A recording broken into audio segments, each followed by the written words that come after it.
A rocket made almost entirely of 3D printed parts started its first flight late Wednesday, but failed to reach orbit.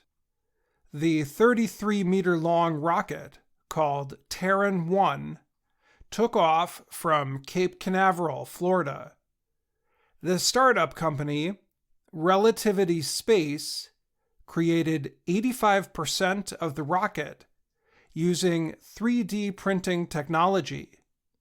Most parts came from the company's large printing center in Long Beach, California.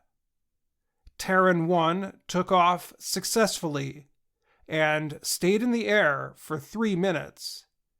The first stage, or lower part of the rocket, launched and separated as planned. The upper stage, however, appeared to ignite and then shut down, sending it crashing into the Atlantic Ocean. Relativity Space had hoped for the rocket to stay in orbit for several days before falling through Earth's atmosphere and burning up. It was the second failed launch by Relativity Space this month.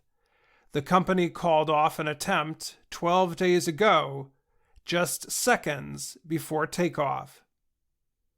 Though the rocket did not reach orbit, the company said it was pleased with the launch.